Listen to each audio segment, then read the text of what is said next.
कि ऐसा कैसे हो गया, और जो अब ये हुआ है तो क्या बाकी के यूट्यूबर्स पर भी बैन हट जाएगा? सच तो ये है कि रिसर्च मैंने की है और कुछ बातें जानी हैं। मुझे तो डर है कि ये वीडियो भी बहुत ज्यादा लोगों के पास नहीं पहुंचने वाला, लेकिन मैं अपनी आवाज तो उठाऊंगी ही।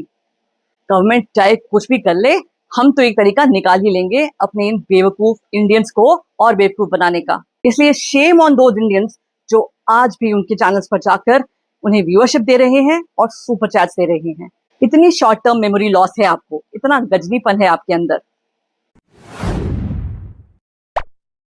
अस्सलाम वालेकुम, मैं हूं सवेरा पाशा और हैशटैग कंपनी की अगर मैं बात करूं तो तकरीबन कोई 2 साल से मेरे यूट्यूब चैनल को, सवेरा पाशा यूट्यूब चैनल को हैशटैग कंपनी जो है वो मैनेज कर रही है और बहुत ही सुपर्बली तरीके से मैनेज कर रही है। 28 अप्रैल यानी कि वो दिन जिस दिन डिजिटल स्ट्राइक होना शुरू हुआ था पाकिस्तानी यूट्यूबर्स, इंस्टा हैंडल्स और ट्विटर यूजर्स पर, वो दिन और आज का दिन जब पिछले 2 दिनों से यही देखने को मिल रहा है कि कुछ पाकिस्तानी यूट्यूबर्स और इंस्टा हैंडल्स फिर इंडिया में दिखने लगे हैं। ऐसा क्यों हुआ है? क्या ये गवर्नमेंट की हार है? इसके पीछे कारण क्या है?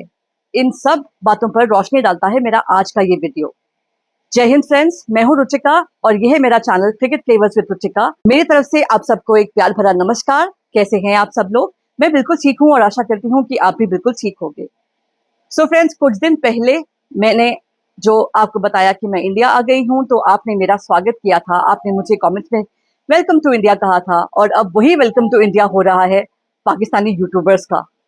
भर भर के स्वागत किया जा रहा है, फिर से सुपर चैट्स देकर और कमेंट्स कर कर और व्यूअरशिप देकर हमारे इंडियंस के द्वारा, जिसकी शिकायत तो मैं करूंगी ही। लेकिन पहले मैं आपको बता दूं कि ऐसा हुआ क्यों, वो वापस कैसे नजर आए। आपने इसके बारे में बहुत सारे यूट्यूब चैनल्स पे वीडियोस देखे होंगे और मेरा वीडियो थोड़े दिन के बाद आ रहा है, क्योंकि जैसे आप जानते हैं कि मैं जब तक पूरी रिसर्च ना कर लूं, पूरे सबूत ना इकट्ठे कर लूं, मैं वीडियो नहीं बनाती। सच तो ये है कि रिसर्च मैंने की है और कुछ बातें जानी हैं, लेकिन ठोस सबूत अब भी मेरे पास नहीं है। लेकिन शायद वो मुझे कभी मिलेंगे भी नहीं, क्योंकि बातें ही कुछ ऐसी हैं। लेकिन मुझे लगा कि ये जरूरी है कि ये बातें मैं आपके सामने लाऊं और आपके उन सवालों पर कुछ तो रोशनी डालूं, कुछ तो आपके उन सवालों का उत्तर दूं जो आपके दिलों में उठ रहे हैं जब से ये बैन हटा है कुछ पाकिस्तानी यूट्यूबर्स पर। सो फ्रेंड्स, जैसा आप जानते हैं और मैंने आपको पिछले एक वीडियो में बताया भी है कि ये जो डिजिटल स्ट्राइक हुई थी, ये किसी और कारण से नहीं बल्कि सबसे ज्यादा इस कारण से थी क्योंकि यूट्यूब, इंस्टा वगैरह के थ्रू एक बहुत बड़ा अमाउंट, एक बहुत ज्यादा पैसे का अमाउंट इंडिया से पाकिस्तान जा रहा था इन यूट्यूबर्स के पास और ऑब्वियसली इन टर्न पाकिस्तान के पास। मैंने इसके नंबर्स भी आपको बताए हैं। यूट्यूब के बड़े चैनल्स कुछ 2 लाख के करीब डॉलर्स हर महीने कमा रहे थे, जिसमें से कि ऑफिशियली 55% भारत से जा रहा था, बल्कि अनऑफिशियली तो मैं ऐसे कहूंगी कि 90% था। इतना प्यार दिखा रहे थे हमारे भारतवासी पाकिस्तानी यूट्यूबर्स पर और इंस्टा हैंडल्स, उनके छोटे मोटे कलाकारों से लेकर बड़े बड़े जो उनके लिए बड़े हैं स्टार्स वगैरह, सब पर हमारा बहुत प्यार लुट रहा था। ऐसे में आई डिजिटल स्ट्राइक और उसे बहुत वेलकम किया हम सब ने। हम खुश हुए और उसके बाद ये भी जानने की कोशिश करने लगे कि अब उनकी क्या प्रतिक्रियाएं हैं, अब उनके व्यूज कितने आ रहे हैं, जो भारी मात्रा में गिरे ऑब्वियसली, क्योंकि इंडियन व्यूअरशिप नहीं थी। इनमें से कई यूट्यूबर्स ने तो अपने असली रंग भी दिखाने शुरू कर दिए। जब उन्हें पता चला कि इंडियन ऑडियंस नहीं है, व्यूअरशिप नहीं है, तो इंडियन गवर्नमेंट को कोसना, इंडिया के लोगों को कोसना, इन सब चीजों पर आराम से वीडियो बनाए उन्होंने और उनमें से काफियों को तो मैंने एक्सपोज भी किया आपके सामने। लेकिन इनमें से कुछ जो इंडिया के व्यूज के बिना और उस व्यूज के चलते आने वाले पैसे के बिना रह नहीं पा रहे थे, उन्होंने एक सर्कमवेंटिंग पॉलिसी जो यूट्यूब की होती है उसे इग्नोर करके, उसके अगेंस्ट जाकर, उसे वायोलेट करके नए चैनल्स बनाए और उन चैनल्स के थ्रू आपसे जुड़ने की कोशिश की। या तो नए चैनल्स बनाए या पुराने बैकअप चैनल्स पर ही, स्पेशली जो क्रिकेट यूट्यूबर्स है, वो आकर इंडिया के क्रिकेट मैचेस के ऊपर फिर से आपसे बात करने लगे। अब सर्कमवेंटिंग पॉलिसी होता है कि किसी भी तरीके से जो कंटेंट एक कंट्री में या पूरे यूट्यूब पर बैंड है उसे ना दिखाया जाना। तो इन लोगों ने वो रुकावट जो ब्लॉक के चलते, जो रिस्ट्रिक्शन के चलते उनके चैनल पर थी, अपना कंटेंट दिखाने के लिए एक दूसरे चैनल का सहारा लेकर इंडियन ऑडियंस तक पहुंचने की कोशिश की। ये था सर्कमवेंटिंग पॉलिसी। मुझे लास्ट जो इन्फॉर्मेशन आई थी मेरे कॉन्टैक्ट्स के थ्रू तो मुझे ये पता चल रहा था कि शायद इन लोगों पर क्रिएटर लेवल पे ही बैन लग जाएगा, क्योंकि ये तो यूट्यूब की ही पॉलिसी के अगेंस्ट है। लेकिन उसी बीच खबर आई कि इनमें से कुछ यूट्यूबर्स, सवेरा पाशा, नुमान अली, शाहिद अफरीदी, ये सब, रिजवान हैदर, ये सब वापस इंडिया में दिखने लगे हैं। यकीन मानिए मुझे तो बहुत गुस्सा आया कि ऐसा कैसे हो गया, और जो अब ये हुआ है तो क्या बाकी के यूट्यूबर्स पर भी बैन हट जाएगा? इन्हीं सवालों का जवाब खोजते खोजते मैंने अपने कुछ कॉन्टैक्ट से बात की और कुछ और भी रिसर्च किया। तो मैंने जो पाया वही मैं आपके सामने रख रही हूँ। एक कंपनी है hashtag.pk। ये कंपनी बड़े बड़े यूट्यूबर्स जैसे सवेरा पाशा, नुमान अली, शाहिद अफरीदी, इनको मैनेज करती है। ये एक एमओएस कंपनी है। वो ऐसी कंपनीज होती हैं जो यूट्यूब के कंटेंट क्रिएटर्स को हेल्प करती हैं अपनी चैनल प्रमोट करने में, उनके लिए उनके कंटेंट के आइडियाज उन्हें देती हैं, उन्हें मैनेज करने में मदद करती हैं, हैशटैग्स कौन से लगाने चाहिए, किस तरह से चैनल को प्रमोट करना चाहिए। ये लोग जब लाइव करने बैठते हैं तो इनकी एक टीम इनके साथ बैठी होती है जो इनके वीडियो को, इनके लाइव को आगे बढ़ाने के लिए बहुत मदद करती है, कमेंट्स, लाइक्स, सुपर चैट्स के द्वारा। तो ये लोग इवन सुपर चैट्स देते हैं, यानी कि इनके बैठे हुए एम्प्लॉय सुपर चैट्स देते हैं इन लाइव स्ट्रीम्स पर सवेरा पाशा वगैरह लोगों को, ताकि उससे इनका यूट्यूब एल्गोरिदम इनके चैनल को, इनके वीडियो को, उस पर्टिकुलर स्ट्रीम को और आगे बढ़ाए। एक मदद तो इस तरह वो करते हैं, और दूसरी मदद जैसे मैंने आपको पहले भी बताया है, पाकिस्तान में super chats as a feature YouTube की तरफ से अवेलेबल नहीं है। पाकिस्तान में super chats as a feature available ही नहीं है यूट्यूब के द्वारा। तो इनके ऑफिसेज जो मिडिल ईस्ट वगैरह में मौजूद हैं, इनके बैंक अकाउंट्स, इनके फोन नंबर्स के चलते पाकिस्तानी यूट्यूबर्स जो पाकिस्तान में बैठकर लाइव स्ट्रीम्स करते हैं, वो सुपर चैट का फीचर एक्टिवेट करवा पाते हैं और आपसे सुपर चैट्स ले सकते हैं। ये दो तरीके हैं। और तीसरा तरीका है, ये डिमांड हुई और सप्लाई, उसे बंद करना। यानी कि मेरे जैसे यूट्यूबर्स और भी यूट्यूबर्स जो इनके अगेंस्ट बात करते हैं या इनके जैसा काम करना चाहते हैं, क्रिकेट पे बात करना चाहते हैं, उन लोगों को रिपोर्ट करना, उनकी बातों को रिपोर्ट करना, मास रिपोर्ट करना, ताकि उनके वीडियोस, उनके चैनल्स यूट्यूब आगे बढ़ा ही ना पाए। यूट्यूब एल्गोरिदम को मैनिपुलेट करना इन्हें बहुत खूब आता है। आपने बहुत लोगों से सुना होगा, बहुत लोगों के स्ट्रीम्स पे सुना होगा, वीडियोस पे सुना होगा, इंडियन यूट्यूबर्स के स्ट्रीम्स पर, कि उतनी रीच नहीं आ रही, उतने व्यूज नहीं आ रहे, शायद रिपोर्टिंग मारी है। आपने मेरे भी यूट्यूब की वीडियोस को देखा होगा और पाया होगा कि कैसे मेरे भी व्यूज गिरे हैं। मुझे तो डर है कि ये वीडियो भी बहुत ज्यादा लोगों के पास नहीं पहुंचने वाला, लेकिन मैं अपनी आवाज तो उठाऊंगी ही। तो ये तरीका मैंने बताया इन कंपनीज का, कैसे ये इन यूट्यूबर्स की मदद करती हैं। और इन्होंने अब एक और चीज की है, इनकी पहुंच यूट्यूब के अंदर भी बहुत है, क्योंकि यूट्यूब इन कंपनीज को, चाहे वो किसी भी कंट्री से हो, जो बिजनेस लाती हैं, और आप जानिए कि कितना बिजनेस होगा, क्योंकि एक नहीं दो नहीं, बहुत सारे इंस्टाग्राम और यूट्यूब हैंडल्स वगैरह ये कंपनी अपने पास हैंडल करती है, इन अकाउंट्स को हैंडल करती है। तो जो पैसा इन यूट्यूबर्स और इन इंस्टा हैंडल्स के पास आ रहा है, उसका कुछ परसेंटेज ये कंपनी अपने पास रखती है। तो आप सोच सकते हैं कि इनके पास कितना पैसा होगा और इस स्ट्राइक के बाद इन्हें कितना बड़ा डेंट लगा होगा। ऊपर से इनके खर्चे जो इनको एम्प्लॉयज को देना होता है, जो ऑफिस का रेंट होगा वगैरह वगैरह, उसको चलाना और कंपनी को चलाते रहना, चलाते रख पाना डिजिटल स्ट्राइक के चलते इनके लिए बहुत मुश्किल होगा। इसीलिए इन्होंने कोर्ट का दरवाजा खटखटाया।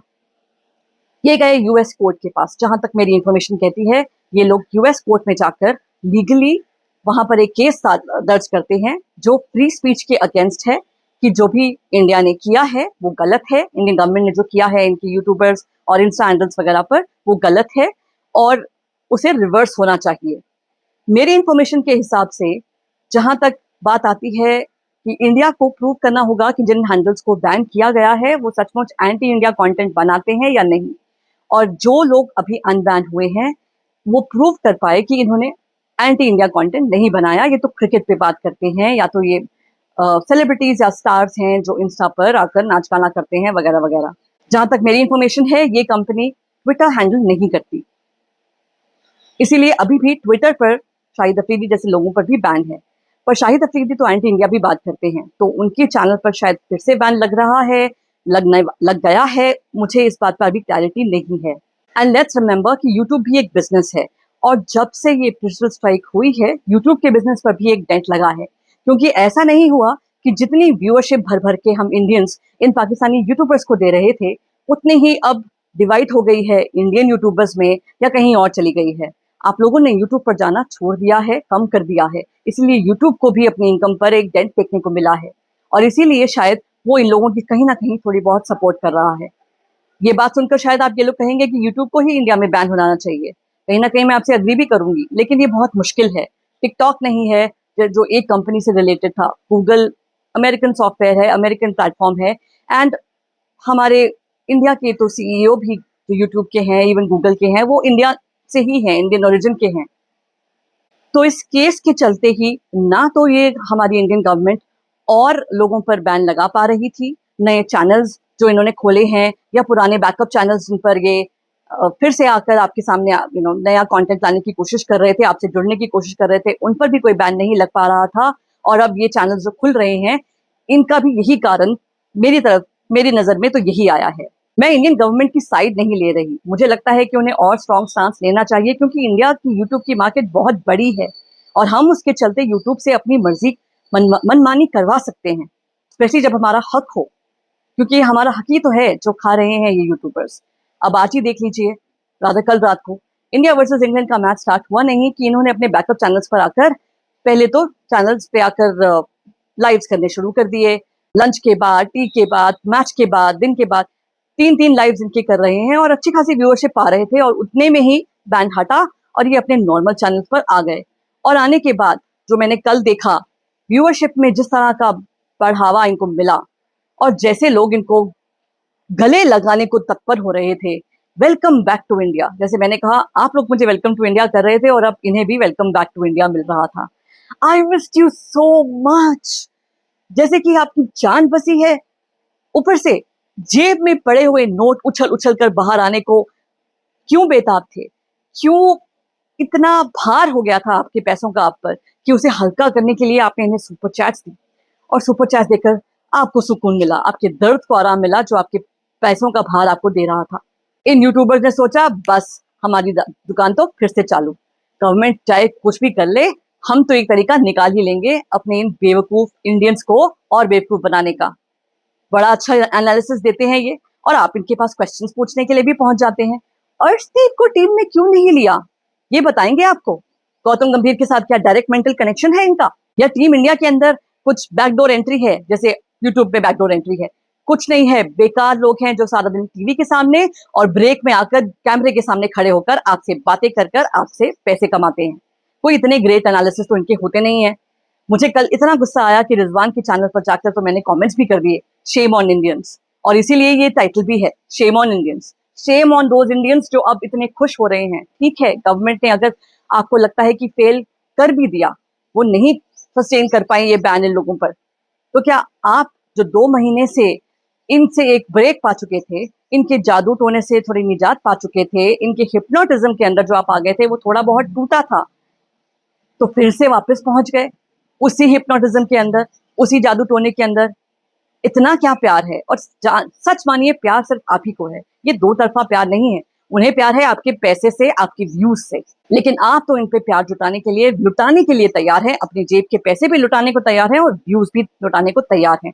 सब इन्फॉर्मेशन क्रिकेट की क्यों इंडिया हार रहा है, गिल की कैप्टनसी कैसी है, गिल ने इतना बढ़िया कर दिया, सारी तारीफें, सारी तनकीदें, सब क्रिटिसिज्म इन्हीं की तरफ से आए तो आपको सही लगता है।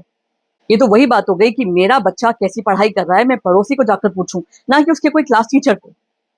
और वो पड़ोसी जिसका खुद का बच्चा शायद मेरे बच्चे से कमजोर हो, वो तो क्या ही बोलेगा मेरे बच्चे के बारे में, लेकिन हम उनके पास जाकर उनकी बात सुनना ज्यादा पसंद करते हैं। क्या उनकी टीम कुछ पिछले 20-25 सालों में भी, जब से मैं क्रिकेट देख रही हूँ, शायद शोएब अख्तर वगैरह थोड़ा बहुत फिर भी अच्छा कर लेते थे, उसके बाद उन्होंने ऐसा क्या किया है जो हमें लगे कि इन लोगों को क्रिकेट का, जैसे इनकी टीम को नॉलेज नहीं है, इनको भी नहीं होगा। इन लोगों को क्या नॉलेज होगा, इनको क्या इनकी क्रिकेट टीम इतना अच्छा कर रही है कि उसे देखकर भी सीख पाए?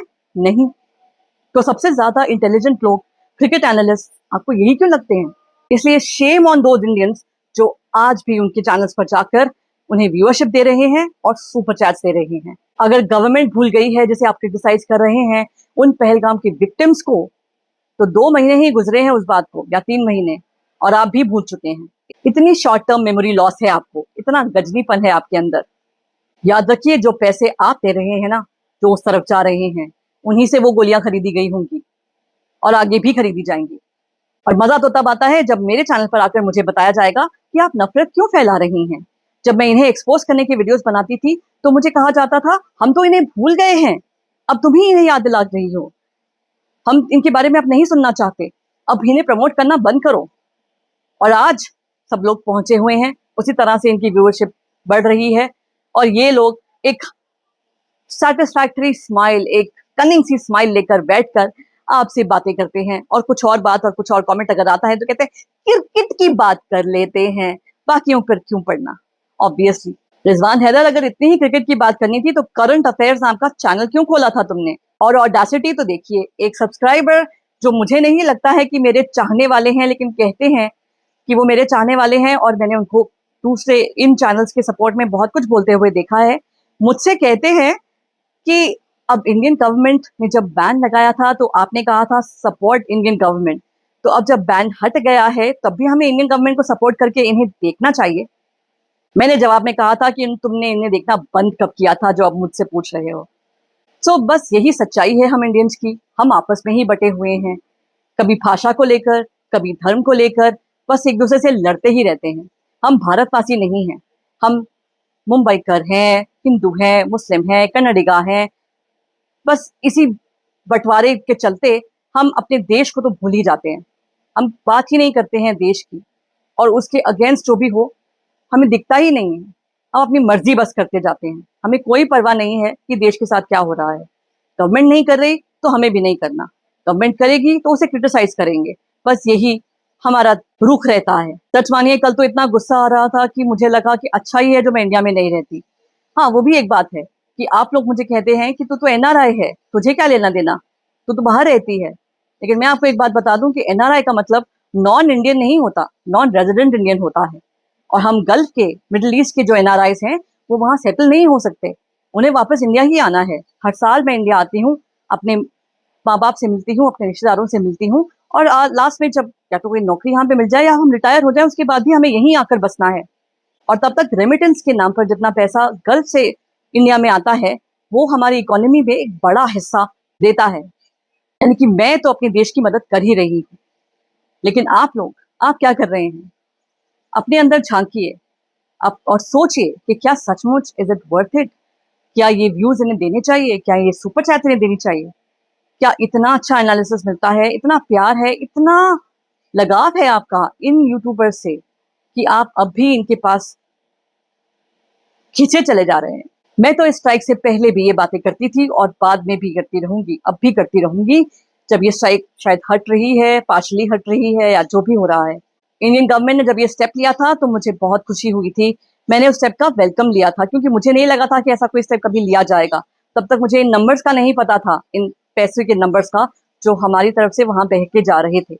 लेकिन अब जब जो भी हो, जैसा भी हो, मैं तो हमेशा आपसे यही कहती रहूंगी कि इन्हें सपोर्ट मत कीजिए, इंडियन यूट्यूबर्स को सपोर्ट कीजिए जिन्हें ये पुट डाउन करते हैं। हमारे ऐसे न जाने कितने यूट्यूबर्स होंगे जिन्होंने कोशिश की होगी यूट्यूब पर आने की, लेकिन अपना टाइम और अपना जो एनर्जी इस पे एम्प्लॉय करते हैं उसका रिजल्ट ना देखकर, क्योंकि ऑब्वियसली व्यूज ही नहीं आते हैं, रिपोर्टिंग हो जाती है, शायद उनको पता भी ना चलता हो कि ऐसा हो रहा है, ना जाने क्यों व्यूज आने बंद हो गए हैं, ना जाने क्यों पहले एक वीडियो में तो अच्छे व्यूज आए थे लेकिन उसके बाद नहीं आ रहे। ये सब सोचकर जब पैसे नहीं आए, उस तरह का एफर्ट का जो उनका रेम्यूनरेशन है वो ना मिले, छोड़कर यूट्यूब चले जाते हैं, जो ये लोग चाहते भी हैं। ऐसे न जाने कितने यूट्यूबर्स होंगे जिन्होंने ये किया है। इसीलिए मैं आपको कहती हूँ कि इंडियन यूट्यूबर्स को सपोर्ट कीजिए, क्योंकि ना यूट्यूब और ना ही इन कंपनियों की तरफ से कोई सपोर्ट आता है हमें। और शुक्र मनाइए कि मैं उतना गुस्सा नहीं हूँ जितनी मैं रात को थी, वरना ये वीडियो कुछ वैसा ही होता जैसे एबी क्रिक इन्फो का होता है, या मतलब कंप्लीटली अनलाइक मी, गालियों से भरा हुआ। सो फ्रेंड्स, जैसा मैंने हमेशा कहा है, मेरे 10 वीडियो से भी अगर एक इंसान की, एक इंडियन की आंखें खुल जाएं तो मैं वीडियोस बनाती रहूंगी। मैं क्रिकेट के ऊपर भी बात करना चाहती हूँ, वही मेरा पैशन है, और उसको लेकर भी मैं बातें करूंगी, क्रिकेट वीडियो ज्यादा बनाया करूंगी, क्योंकि मैं आपको दिखाना चाहती हूँ कि हम इंडियंस भी कम नहीं हैं, हम भी क्रिकेट एनालिसिस कर सकते हैं। मुझे लगता है कि जिस तरह के एनालिसिस आपको इनके चैनल्स पर ऑब्वियसली इनका एक्सपीरियंस मुझे कहीं ज़्यादा है बातें करने का वगैरह, लेकिन उतना तो मैं भी समझती हूँ क्रिकेट को, और मैं भी वैसी बातें कर सकती हूँ, और ये मेरे जैसे और भी बहुत सारे लोग हैं जो कर सकते हैं। इसीलिए मैं चाहती हूँ कि अगर आपको क्रिकेट एनालिस्ट की बातें सुननी है, एनालिसिस चाहिए, तो इंडियन के यूट्यूबर्स के पास जाइए, इन्हें देखने की क्या ज़रूरत है। सो बस मैं ऐसे काम करती रहूंगी, आपकी आंखें खोलने का जिम्मा मेरा। I hope you like this video. If yes, do press the like button, और चैनल को सब्सक्राइब करना मत भूलिएगा। कमेंट में अपनी राय भी जरूर बताइएगा। Thank you so much for watching everybody. Have a great day. Bye bye.